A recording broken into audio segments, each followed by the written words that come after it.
বাড়িতে অনুষ্ঠানের পর অনুষ্ঠান, এরকম মনে হয় কারো বাড়িতে হয় না, বিশ্বাস করো। হ্যাঁ রে, তুই ঠিকই বলেছিস, তোদের বাড়ির মতন অনুষ্ঠান কারো বাড়িতে হয় না। এমনকি মুকেশ আম্বানির বাড়িতে এত অনুষ্ঠান হয় না যে তোদের বাড়িতে যা অনুষ্ঠান হয়।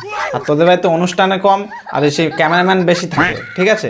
কথার মাত্রায় তোদের বাড়িতে ক্যামেরাম্যান থাকে। এই হ্যালো গাইস, কি করছো, হ্যালো হ্যালো না, খেতে বসছে, এই করছে, হ্যাঁ করছে, সেই আরো 2-3 জন তো থাকে ওর সাথে পদে লেগেই। সেগুলো তো ভাই হাঁকতে যাওয়া পর্যন্ত ক্যামেরাম্যানটা নিয়ে চলে যায়, ক্যামেরা নিয়ে চলে যায়।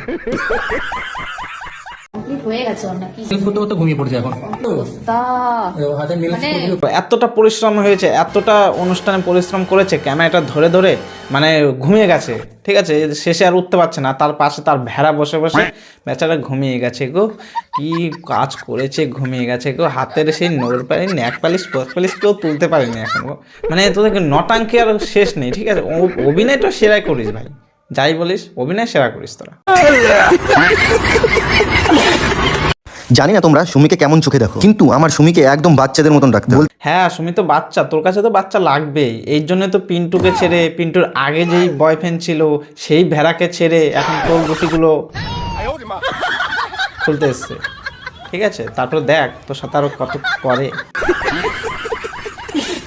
গেলে কোলে পিঠে করে মানুষ করতে হচ্ছে ওকে আমার। খুব তো কোলে পিঠে করে মানুষ করছিস, মানে এতটাই বাচ্চা, 1 মাসের বাচ্চা মনে হচ্ছে, বুঝলি? এই কদিন পরে আবার অন্নপ্রাশন করবে, এই জন্মদিন গেল অন্নপ্রাশন হবে, আবার হবে, ঠিক আছে?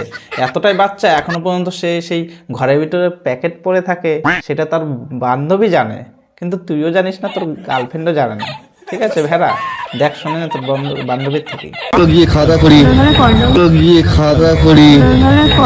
লজ্জা পাচ্ছ তো? আর একটু একটু লজ্জা তো পাবে, কারণ বুঝতে পারছিস না, এই প্রথম না, সে তো আজকে নিয়ে কতদিন হয়ে গেল, মানে একটু লজ্জা তো লাগবে, একটু লজ্জা, মানে অতটাও লজ্জা পাওয়ার কথা না যতটা মনে হচ্ছে, ঠিক আছে? তার তো এতদিন মানে প্যাকেট খোলার, অনেক থেকেই প্যাকেট খোলা শিখে গেছে, ও তো আর নতুন কিছু না, এত লজ্জার কি আছে? এই ন্যাকামো বেশিই করেন শুনি, ঠিক আছে?